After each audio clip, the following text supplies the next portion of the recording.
saaga duma ci yàgg saaga dafa booy sunu nopp depuis Pastef ñu nuy saaga ci bind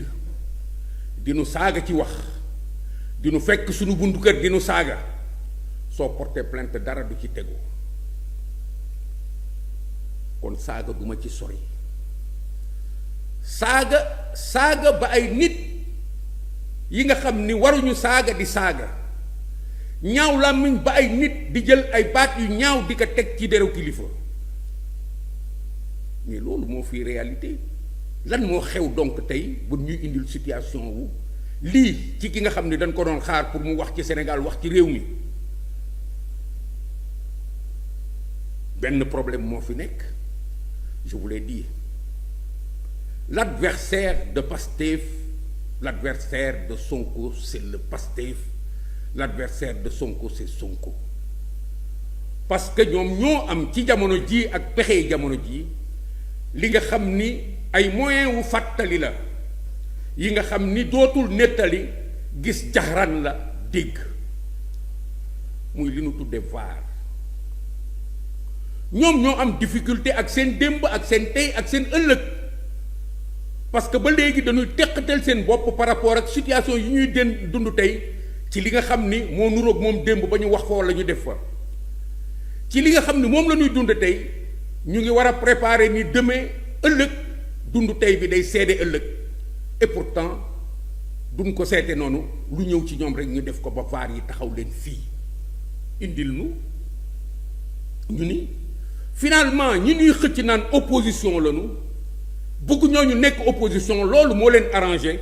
mais askan bi yépp moo opposé wu ak ñoom depuis bi ñu indiwul dara di utiliser VAR taxaw ci penc mi di exprimer wu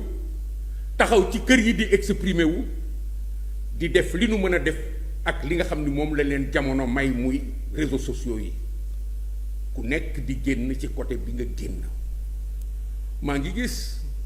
ku mel ni Nabou Dash ban opposition la mais su ngeen duggee ci territoire am directement ou indirectement mu considérer ni moom mii kat laal ngeen ko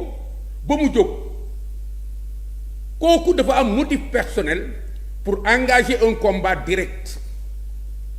mais ki nga xam ni moom musta def politique deful politique comme sénégalais ngeen yaakaar loo ko ba mu taxaw gisatul su fippoo rek day wax walla mu def loolu mooy situation opposition bii nu nekk tey jii ñu bëgg gën a traduire ci terme politique yu classique di wut kuy nekk opposant ak ku dul nekk opposant naan dinañu téye ñii dinañ leen tere wax dinañ leen neutraliser à tout prix di leen xoqatal di leen bunduxatal di attaquer donc ñépp ñi nga xam ne xalaat nañ ni ànduñoo ak moom directement di leen attaquer bay wone ni ñoom ñii ak ñii la di leen attaquer ba leen di def ci ay catégorie di leen def ci ay tiroir di wax nan la ñuy def ba ñii nga xam ne ñoom la ñu jàkkaar loolu te ànduñoo ak ñoom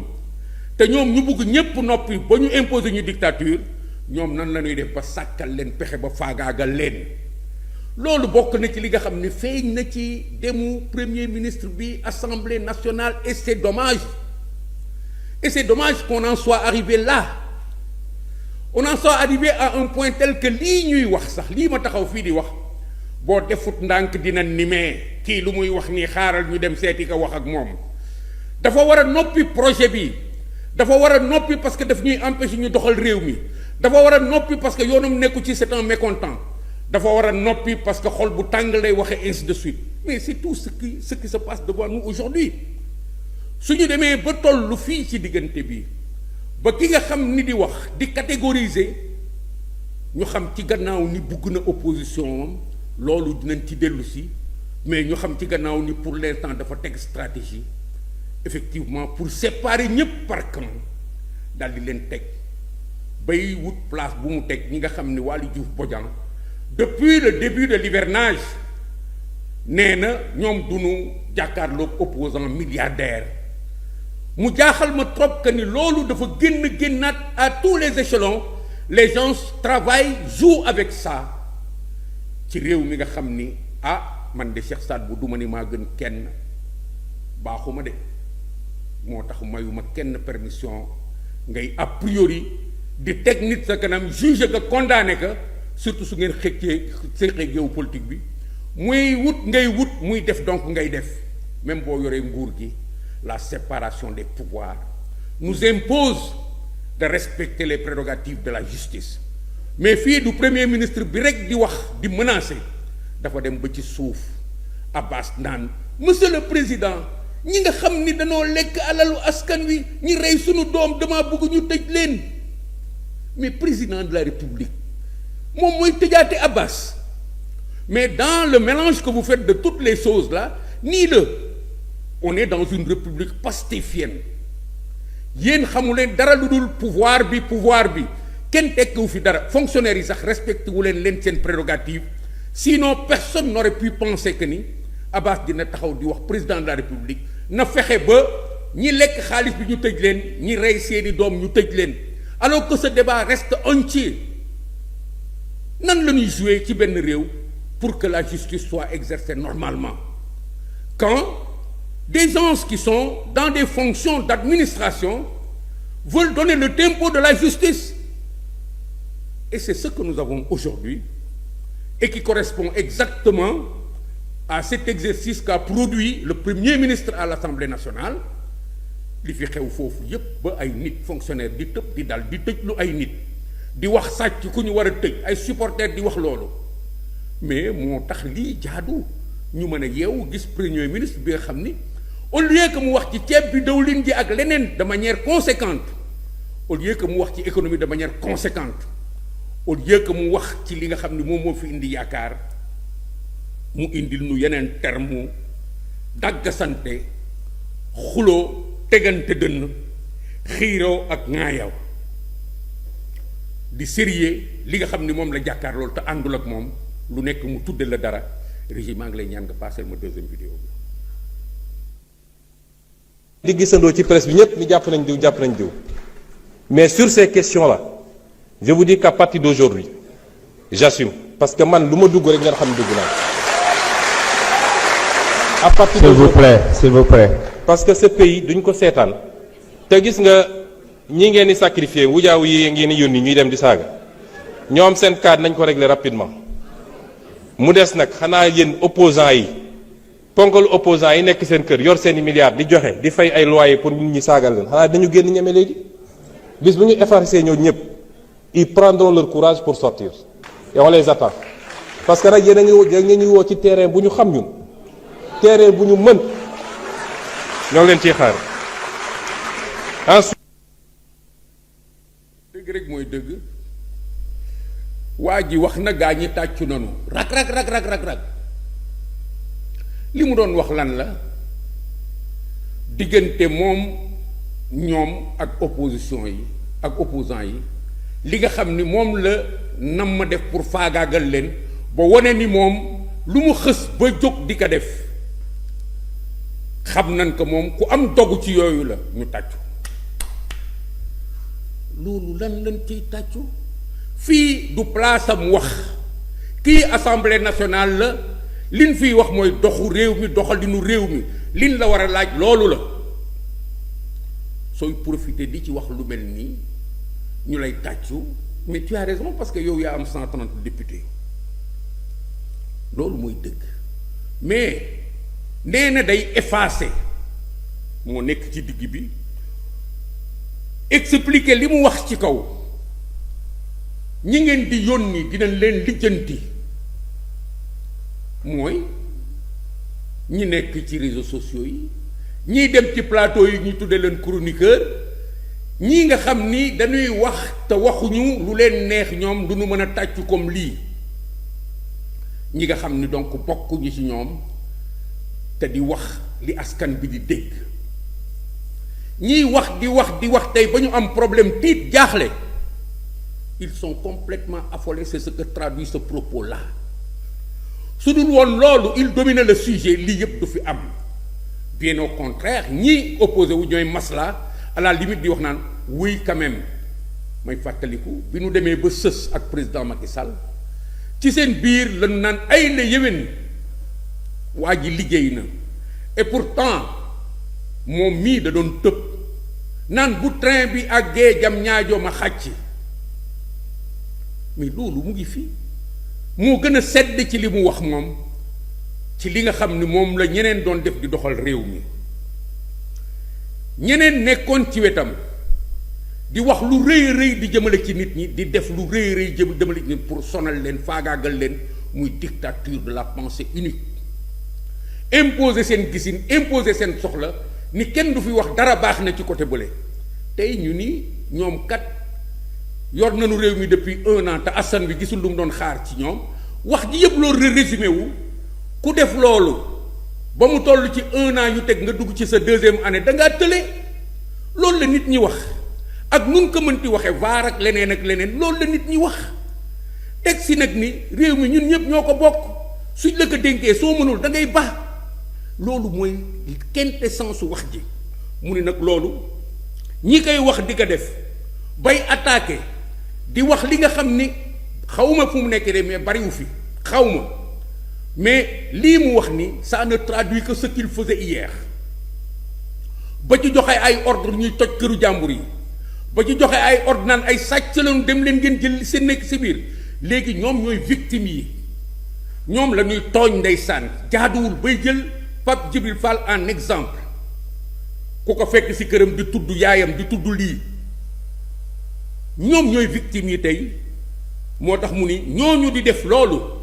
nekk ci kanam di def lu leen neex di indi ay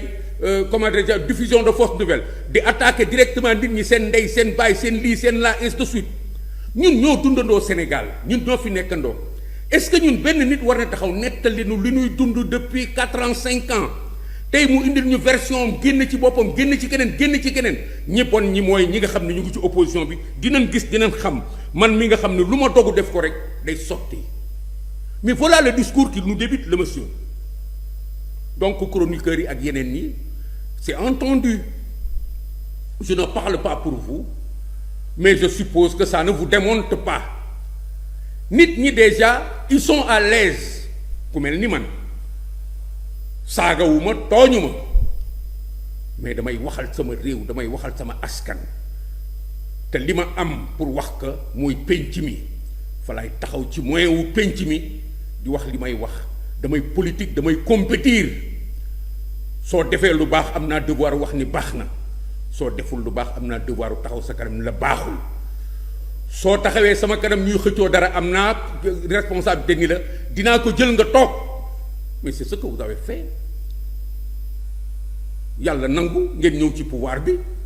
lu tax du ngeen nangu critique bu objectif parce que les gens ne sont pas installés aux endroits où vous les cherchez vous voulez nous caler là-bas def ñépp ñi nga xam ni ñoom ngeen féetale ci côté boobu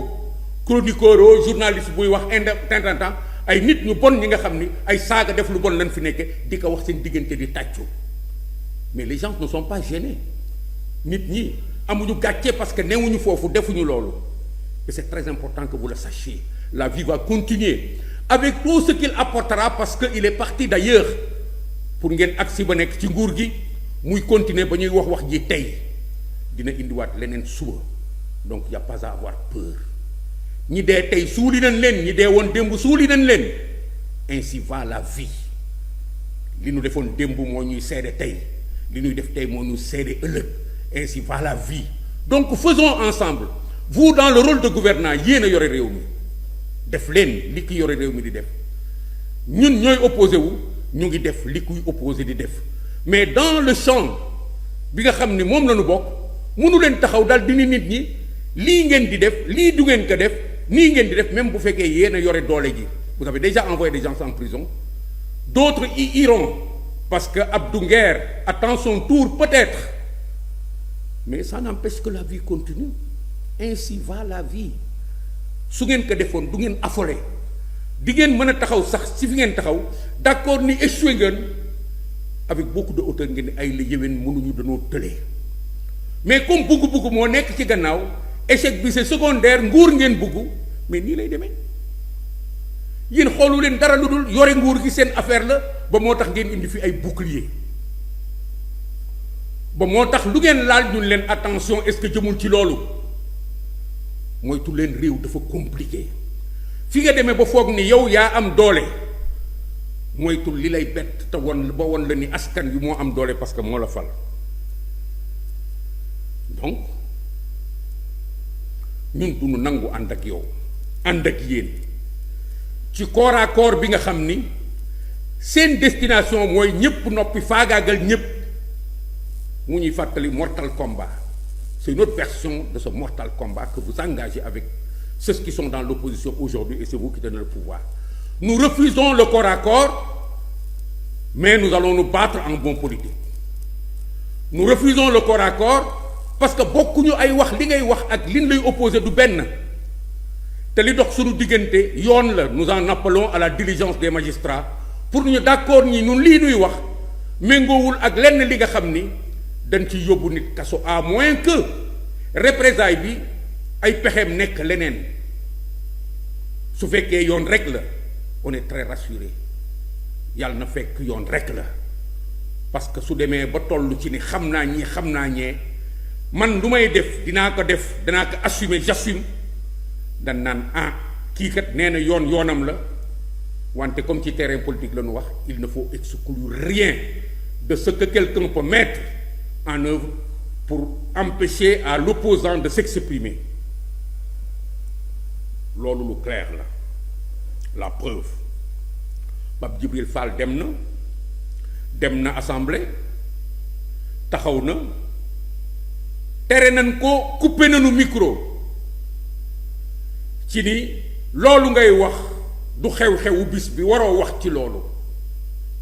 mais gàcce ngaa laa moom li mu mënoon wax ka en tant qu'opposant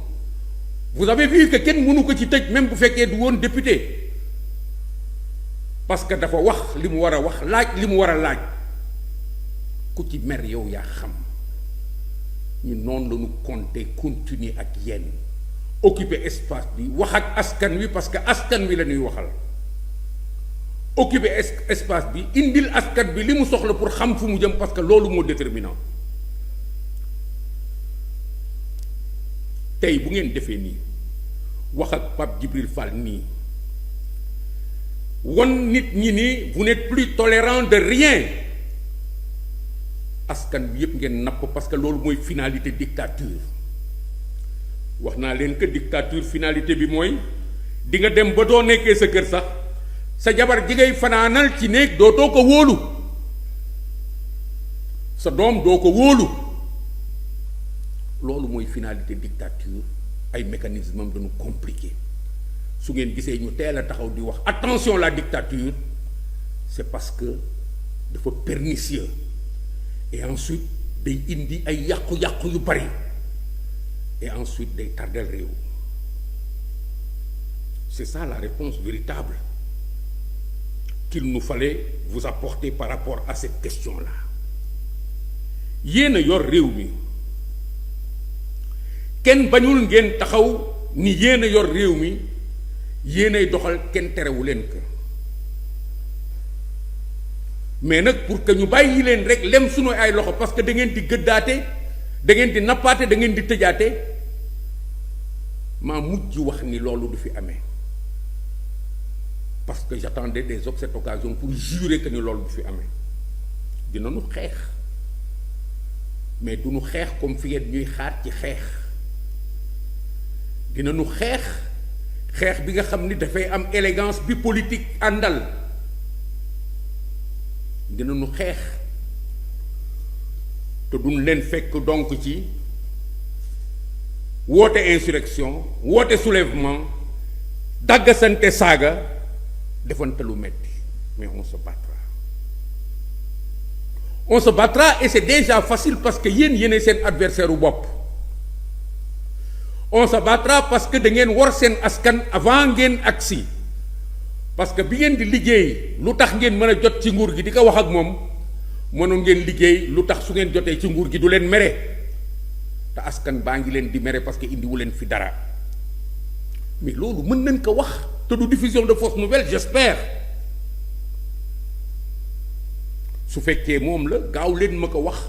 pour que la prochaine fois mu formuler autrement parce que c'est du pareil au même, je vais trouver autre chose. Parce que li nu war a wax askan wi mu ngi koy wax dañuy dëbbe rek ci kanam pour ñu gis ñu xam ni kenn bàyyiwu leen, malgré que ñi ñu dox seen kàddu démb dañ leen wor. C'est ça la vérité. C'est ça la vérité. Parce que ñun suñu demee bàyyi fi askan bi du am bànqaas yu mu téye, réew mi dugg na ci dictature. te loolu la ñuy bañ, parce que dictature yóbbuwul lenn fenn fu baax pour réew, pour askan. Il faut donc que ñi nga xam ni ñoom la yàlla bind ci opposition bi ñu taxaw opposé wu clairement, pas comme cette opposition de salon bi ngeen di wut jëm ci dialogue wala assise ni da ngeen di tëgg environnement jëm ci dialogue wala assise dégager seen ay termes de référence, te li ñuy ragal mooy ngeen indi ay pexe yu tënk yi nga xam ni daf leen di may ngeen fabriquer opposition. li ñuy ragal mooy lii ñu jot a gis déjà ci ñenn ñi nga xam ni ñoom seen dund yépp jege nguur la. mënuñu def politique te jegewuñu nguur, parce que loolu la ñu xam, dañuy nàmp ci askan wi. ñooñu ngeen di yootal ci am ndaje pour ñu ñëw déjà fekkee ndaje bi. suñu fekkee ndaje bi ngeen yaatal seen géew mel ni Sénégal ngeen di doxal muy genre gouvernement d'union nationale, te ay transhumants ngeen di jël. Gis nañu ñoom Déthié. ku def loolu ci ñun war na sa askan, parce que mën na nekk ci situation bi nga xam ni concertation bu jub la, mën na nekk ci situation bi nga xam ni nit dafay am njëriñ ci dara ñu jël ko pour mu ànd ak ay nit yore réew, mais mënul nekk ci situation wu ñu yore réew lajj di wut fu nu amee jàmm pour nguuru si suñu kaw di wut ñu leen ci jàppale. J'en appelle à la diligence de tout le monde pour que ce dialogue auquel on nous appelle ne soit pas l'issue par laquelle ces gens passeront pour nous conduire en dictature du fi amee. Jaa ngeen jëf.